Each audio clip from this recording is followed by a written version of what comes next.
Bueno, vamos a hacer nuestra editorial de la semana. Y quiero confesarles que la editorial no tiene título, por eso ustedes no ven un graph allí que diga cuál es el título. Pero les explico por qué. Tenía la decisión el día viernes de que íbamos a hablar de los probables efectos de la ampliación de la banda cambiaria. Recuerdan ustedes que hemos insistido mucho en el análisis que hacíamos nosotros de la situación macroeconómica, que Argentina tenía una fragilidad muy grave en el sector externo y que si había un elemento que mostraba que había una cierta inconsistencia en el programa económico, era que Argentina no podía acumular reservas internacionales. Podía exhibir un buen resultado en reducción de la inflación, podía exhibir un buen resultado en materia fiscal, pero tenía un problema y era, digamos, insoluble aparentemente para acumular reservas internacionales. Y tuvo que pedir auxilio al fondo y tuvo que después pedir eso que se llama un perdón, un waiver, porque no cumplía con la meta que había acordado de acumulación de reservas internacionales. Bueno, más allá de los discursos, el ministro muchas veces dijo, no, está bien, no nos hacen falta las reservas, no hace falta ampliar la banda. Bueno, había muchos que criticaban eso. Me incluyo entre los que decíamos que había que ampliar la banda. Bueno, lo hizo. Me hubiera gustado destinarle hoy un poco más de tiempo a discutir eso y los efectos probables, que significan que a lo mejor renunciamos un poquito a bajar más rápidamente la inflación. Vamos a conocer el dato de inflación de diciembre, que seguro va a ser más del 2%, pero que me pareció una medida acertada porque Argentina tiene que cumplir con esos compromisos internacionales. De hecho, ahora en enero tiene que pagar 4.300 millones de dólares aproximadamente, no los tiene todavía, tiene una parte del Tesoro, tiene otra parte que va a entrar porque vendieron las represas y seguramente va a apelar a algún mecanismo, ya sea activar otra parte del swap con los Estados Unidos o quizás hacer una operación de préstamo con banco privado, esa que en el argot se le llama un repo. Pero bueno, ¿por qué no le voy a dedicar a eso nada más que este comentario, que creo que está bien que hayan ampliado la banda? Porque, como me decía Julio el día sábado, me dijo, y la verdad que Trump nos cambió totalmente el escenario. Porque en realidad nos sorprendimos con la decisión de los Estados Unidos de ir a Venezuela y además del ataque, digamos, tomarlo a Maduro y a su señora y llevárselo, y ya estuvo esta mañana en el juzgado en Nueva York, acusado de narcoterrorismo, etcétera, etcétera, etcétera. No voy a hacer una consideración sobre el derecho de un país a intervenir sobre otro, porque ese es un terreno en el cual, además de no estar capacitado, es para especialistas de derecho internacional.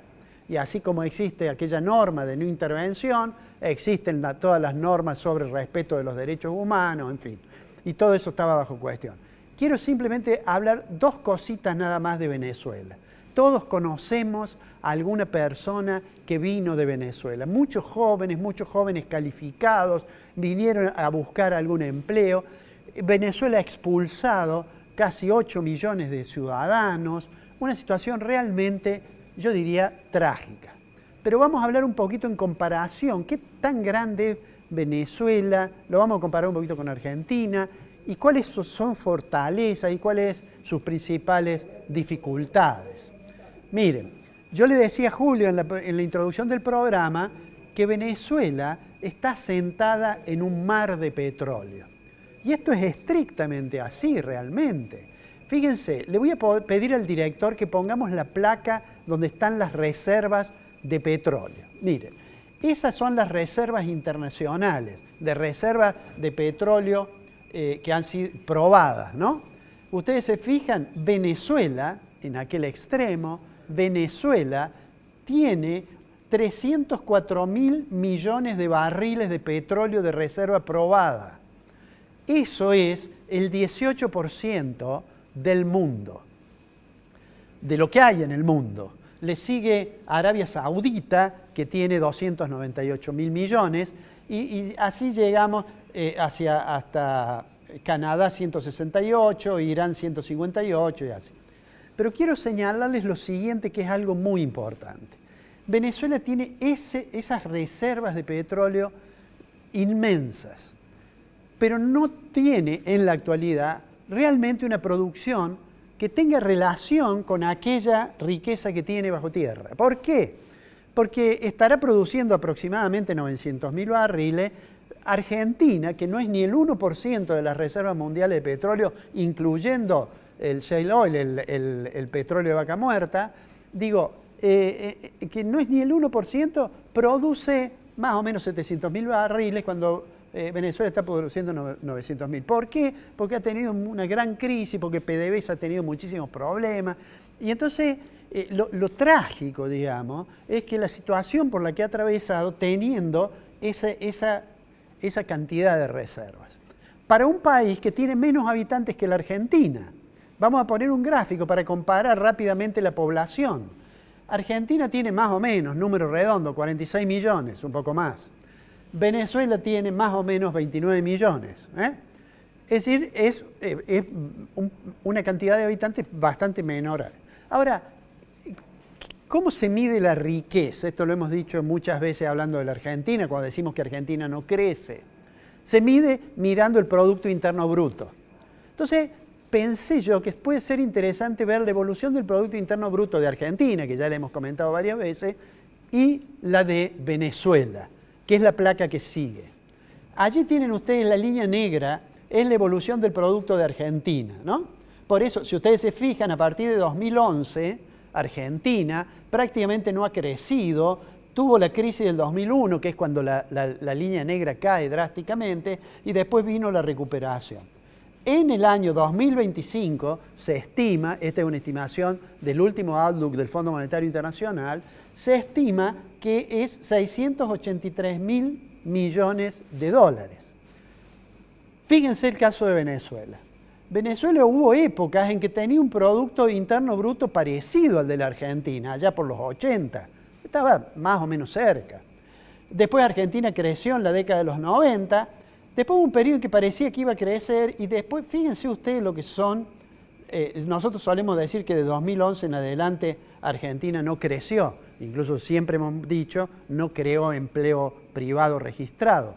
Fíjense que Venezuela, de más o menos la caída que ha tenido, y al 2025 tiene 82.000 millones de dólares, ¿no? ¿Esto qué significa?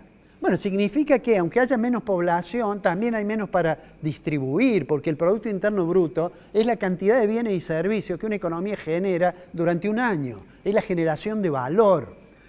Entonces uno podría decir, bueno, ¿y cuánto hay por venezolano? Eso nosotros le llamamos el Producto Interno Bruto per cápita, que es la placa que sigue. En esa placa tenemos el Producto Interno per cápita. Fíjense ustedes cómo ha caído el Producto Interno Bruto per cápita de Venezuela hasta poco más de 3.000 dólares por persona.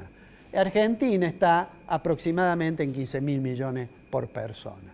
Digo, esa es la tragedia, más allá de lo humano, más allá de los problemas con la libertad, la persecución y todo lo demás. No quiero entrar en ese juicio. Digo, en lo económico, en realidad, la performance de Venezuela, aún comparado con Argentina, que no ha tenido, dijimos, de los últimos 14 años, una performance económica excelente, aún allí, en esa hipótesis de compararlo, se dimensiona, creo yo, la tragedia que tienen los ciudadanos de Venezuela, y además de muchos otros problemas, los problemas económicos también seguramente contribuyen a explicar las razones por las cuales nos encontramos con jóvenes venezolanos altamente capacitados que han venido a la Argentina y algunos de ellos seguramente no volverán a su país, mantendrán esa herida que significa tener que irse de los afectos porque habrán iniciado sus actividades en Argentina.